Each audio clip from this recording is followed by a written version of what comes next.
Écoutez, aujourd'hui, on a fait un petit tour de France. On a une photographie exacte de l'activité des services et des notaires France entière. C'est tout l'avantage d'avoir une fédération très ancrée localement.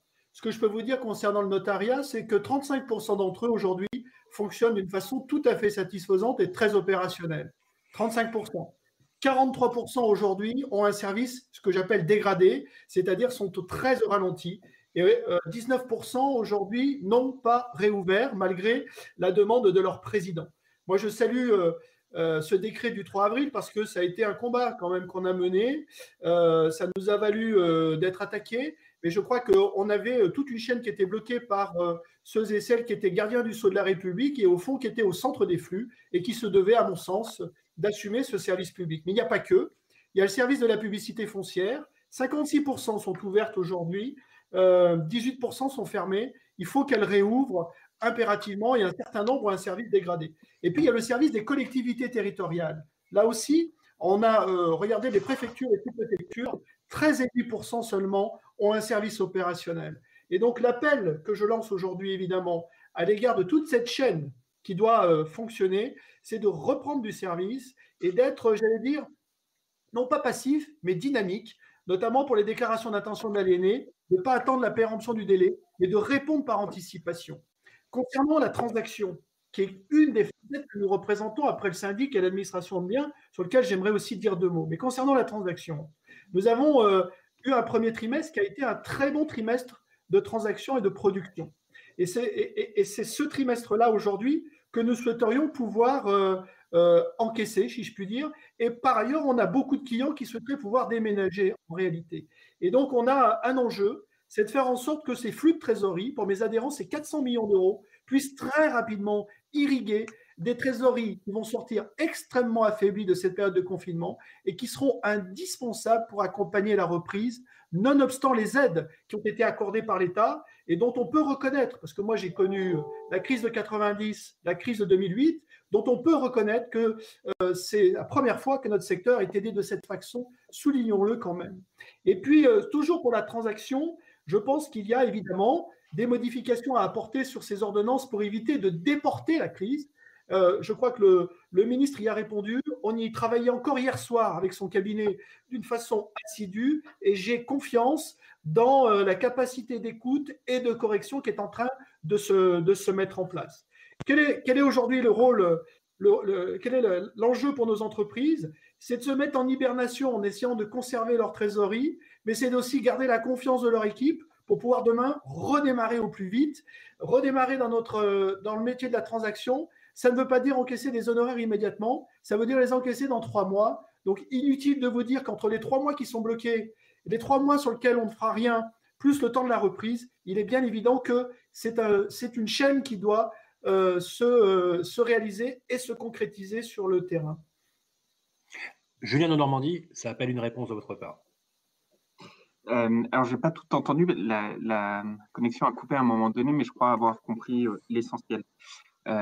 Ce qui est sûr, c'est que effectivement, c'est ce que je disais tout à l'heure, il nous faut faire bloc.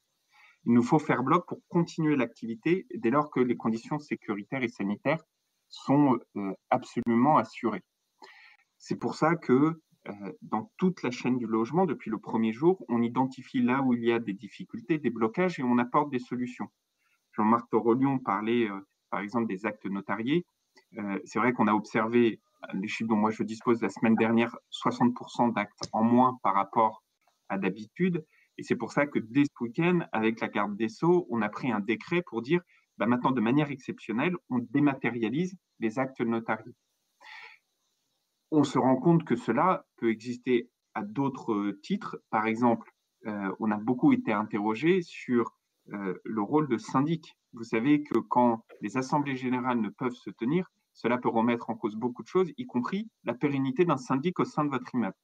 De la même manière, on a tout de suite pris des textes pour préserver la chose, permettre à tous de tenir les AG dans de bonnes conditions et ainsi aussi préserver et donner de la visibilité aux syndics ou aux agences immobilières, qui plus est lorsqu'elles ont un rôle de syndic. Enfin, évidemment, et je crois que c'est un enjeu incroyablement important, faire bloc, c'est vraiment tous les maillons. C'est-à-dire, ça n'est pas que moi, en tant que ministre, vis-à-vis des acteurs professionnels privés. C'est aussi moi, en tant que ministre, vis-à-vis de mes propres équipes sur tous les territoires et également en lien avec les collectivités territoriales. Parce que Jean-Marc Torolion parle des droits de préemption. Les droits de préemption, et c'est bien normal, tout le monde le comprend, c'est des accords où silence vaut accord. En période de confinement, c'est assez normal de geler cela quand c'est silence vaut accord. Et il s'avère que les droits de préemption, en moyenne, c'est utilisé à hauteur de 1% de l'ensemble des transactions.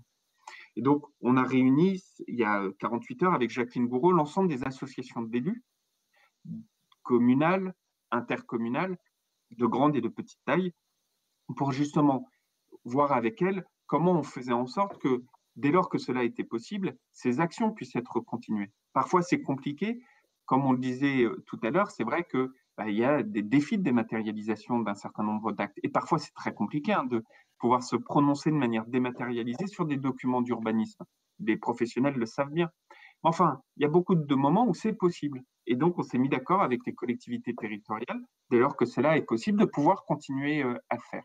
C'est ça ce que j'appelle faire bloc. Parce que dès que les conditions sécuritaires le permettent, il faut continuer, évidemment. D'une part, parce que c'est important pour donner cette visibilité aux acteurs, pour permettre de soutenir, pour faire en sorte que les impacts soient moins forts que les moins forts possibles. Mais aussi, c'est important parce que le jour où on sera dans la période de relance, c'est beaucoup plus facile de repartir quand vous avez une activité qui n'a pas été éteinte. C'est beaucoup plus compliqué de repartir si aujourd'hui tout est à l'arrêt. Donc évidemment, il faut maintenir cette activité dès que c'est possible. Ce sera d'autant plus facile au moment de la relance d'avoir une relance très forte.